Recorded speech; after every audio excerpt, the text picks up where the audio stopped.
গল্পটকের আজকের পরিবেশনা বিভূতিভূষণ বন্দ্যোপাধ্যায়ের ছোট গল্প বাঁশি।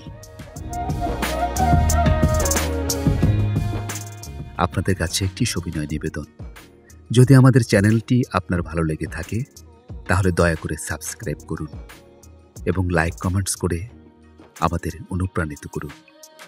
তাহলে শুনতে থাকুন আজকের গল্প বাঁশি।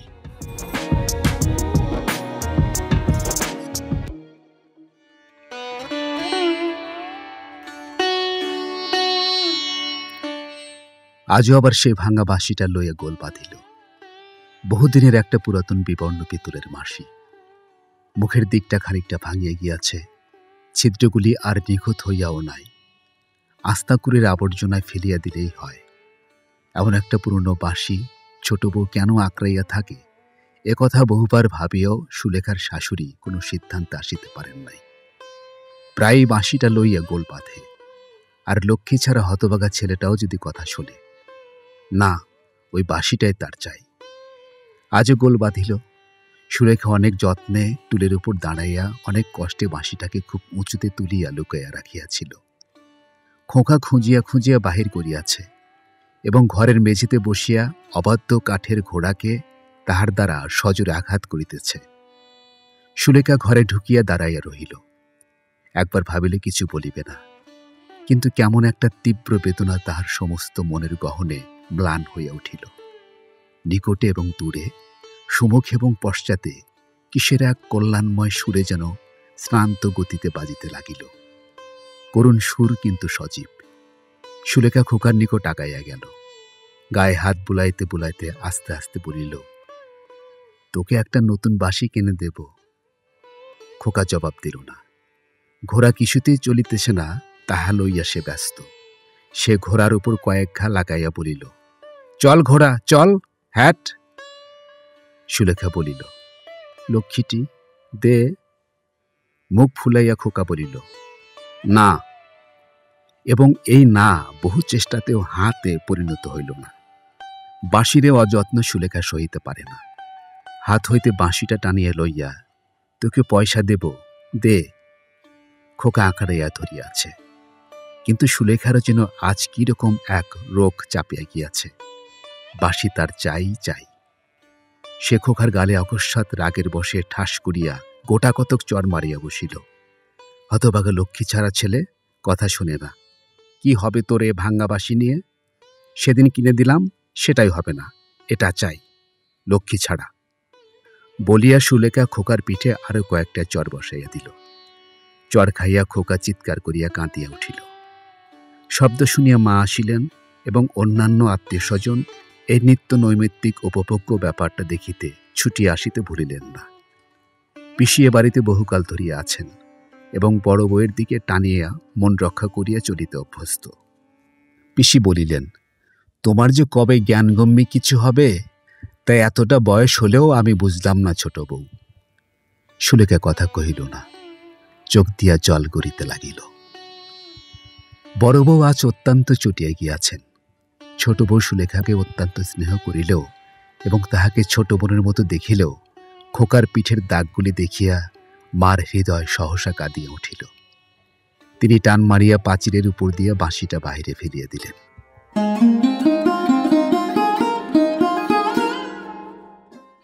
সুলেখা আপত্তি করিল না, একটা প্রতিবাদও তুলিল না।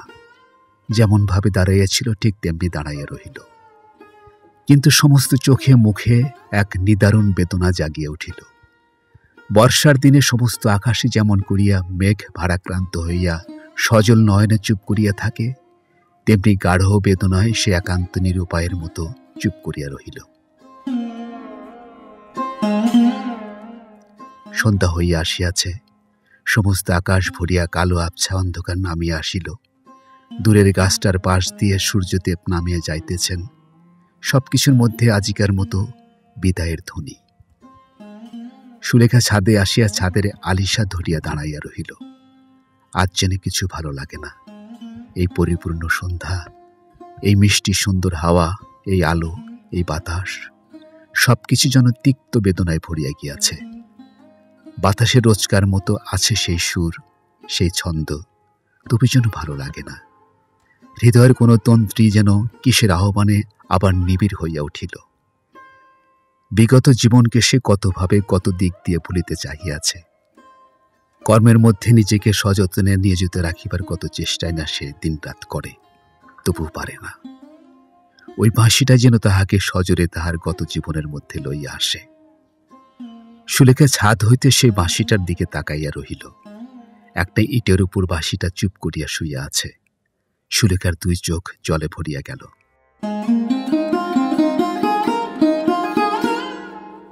মনে ভাবিল, ভালোই হইল, ওই অলক্ষণে সর্বনাশা বাঁশিটাই যত নষ্টের গোড়া। ওটাই কিছুতেই তাহার বিগত জীবনকে ভুলিতে দেয় না। ভালোই হইল। কিন্তু তবু যেন কিসের এক নিরবচ্ছিন্ন তীক্ষ্ণ সুর তাহার কানে আসিয়া বাজিতে থাকে। সে সব কিছু ভুলিয়া যায়। মনে পড়িতে লাগিল সেই দিনের কথা।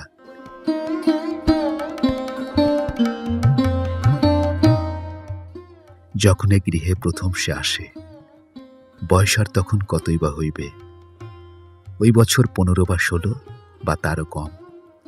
স্বামীকে মনে পড়ে। মনোজ যেন আজও তার সম্মুখে দাঁড়াইয়া আছে। সুন্দর গৌর চেহারা। মনোজ তার স্বামী। তার স্বামীকে মনে পড়িয়া যায়। আরও ধীরে ধীরে অনেক কথাই তার মনে পড়িতে লাগিল। এই মনোজ কি দুষ্টই না ছিল? 24 ঘণ্টা তাহার খোঁপা খুলিয়া দুষ্টমি করিয়া এমনই হাজারো রকমের কি বিরক্তি না করিত। মাঝে মাঝে রাগ করিয়া সে বলিত। সুলেখার মনে পড়িতে লাগিল, তোমাকে একটি মুহূর্তও পাওয়া যায় না, কেমন মেয়ে তুমি? সুলেখা বলিত, দিন রাতি তো আছি, তবুও পাও না? না পাইনে তো, এই বুঝি দিন রাত? সুলেখা অবাক হইয়া তাকাইয়া থাকিত। এই বুঝি দিন রাত কাছে থাকে? মনোজ বলিত, হিসাব করে দেখো তো, আজকে কতক্ষণ তুমি কাছে ছিলে? সেই ভোরে মিনিট খানেক, দুপুরে 3 সেকেন্ড, আর এই এসেই যাই আর যাই।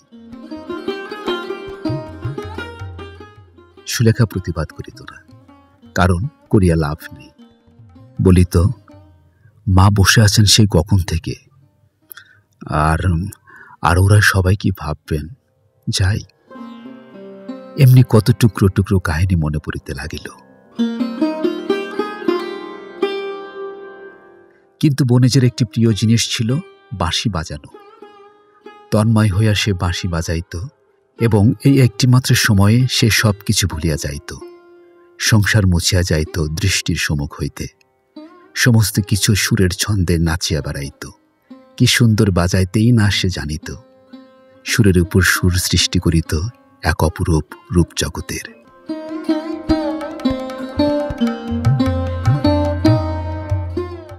সেখানে আর কাহারও স্থান ছিল না, সুলেখারও নয়।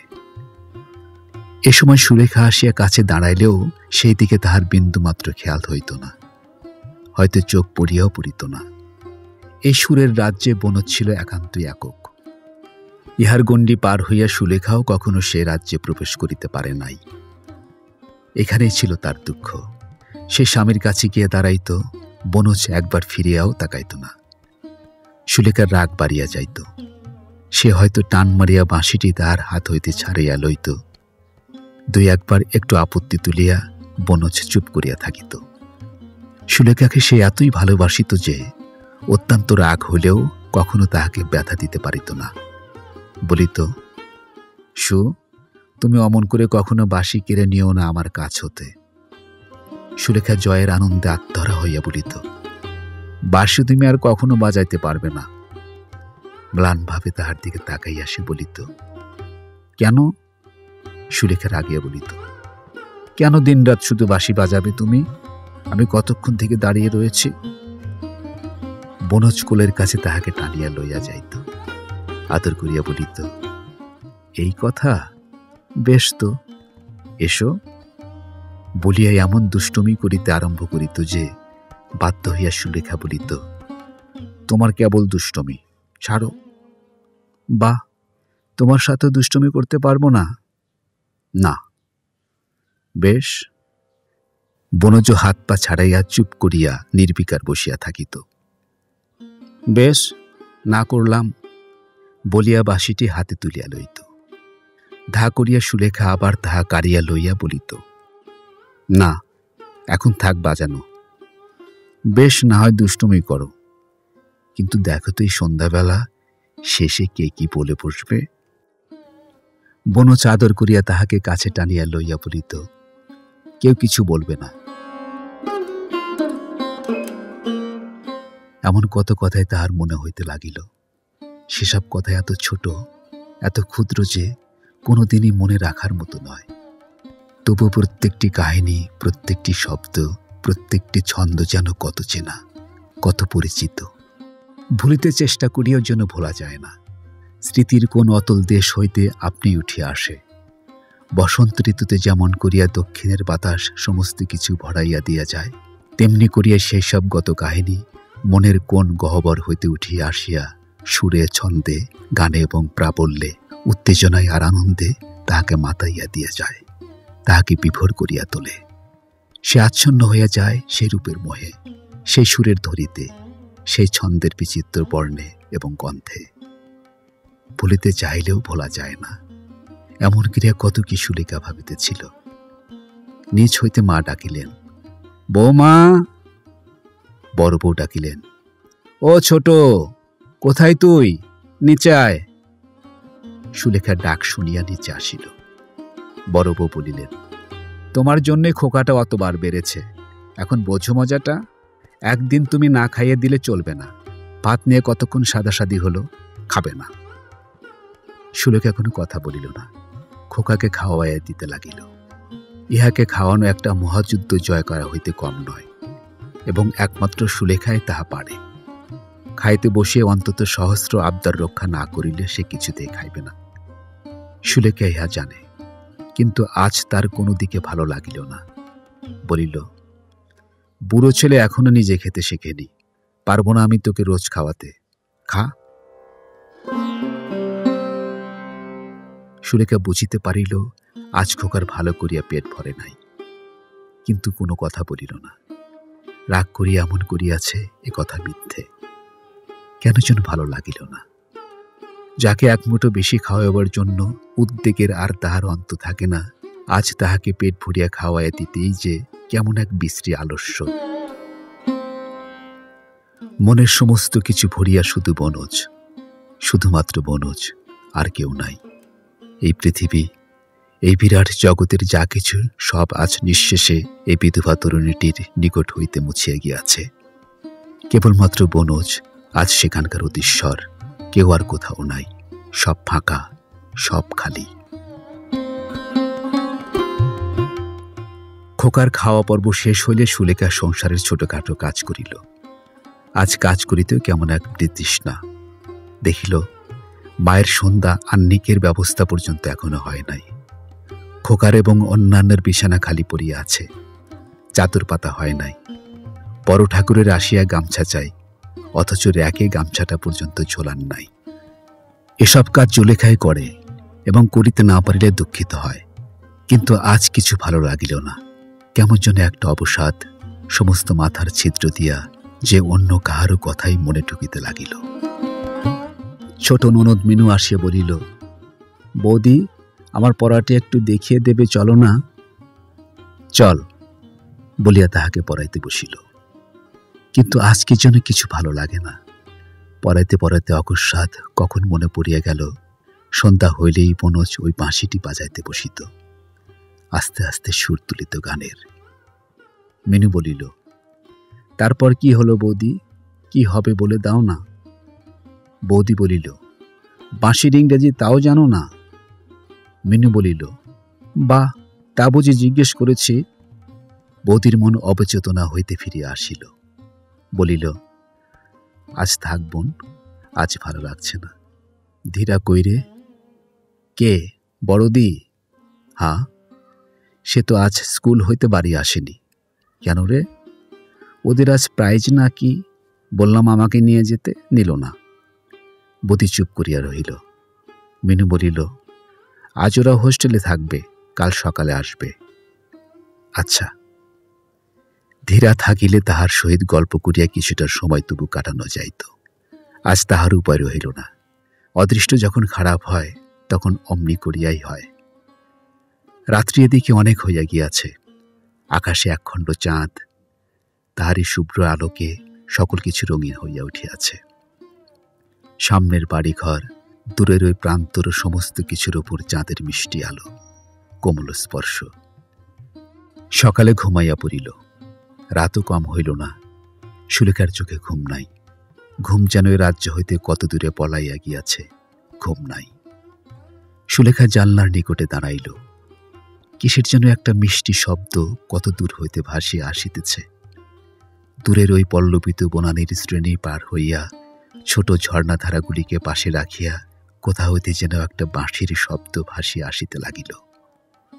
জানালা ধরিয়া সুলেখা চুপ করিয়া রহিল। আকাশে শ্বেত শুভ্র অপরূপ জ্যোৎস্না রূপার মতো ঝকঝক করিয়া বিছাইয়া গিয়াছে। জানলা দিয়া গলাইয়া আসিয়াছে খানিকটা তাহার ঘরের মধ্যে। এমনই কত রজনীতে কতদিন তাহারা দুজনে বসিয়া গল্প করিয়াছে, বাঁশি লইয়া ঝগড়া হইয়াছে। এমনই করিয়া কত বসন্ত, কত বর্ষা, কত গ্রীষ্ম তাহাদের নিকট দিয়া হাসিয়া খেলিয়া বেড়াইয়া গিয়াছে, খুশি করিয়া হাসি দিয়া কত ভাবে। কিন্তু তার পরের কথা ভাবিতেও সুলেখার ভয় হয়।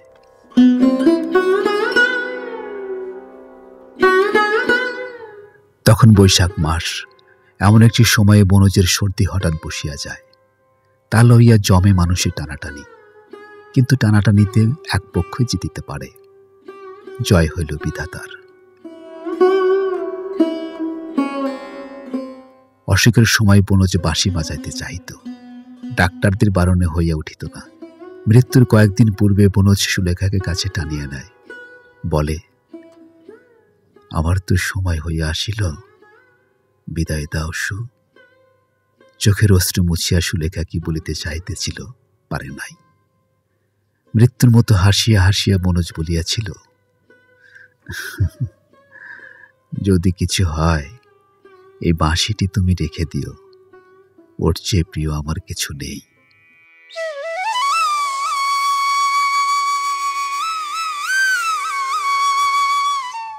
কাঁদিতে কাঁদিতে সুলেখা বলিয়াছিল, অমন কথা বলবে তো আমি এক্ষুনি চলে যাব, আমি পারবো না রাখতে তোমার বাঁশি। বনজ আর কিছু বলে নাই, শুধু বলিয়াছিল, ওকে রেখে দিও।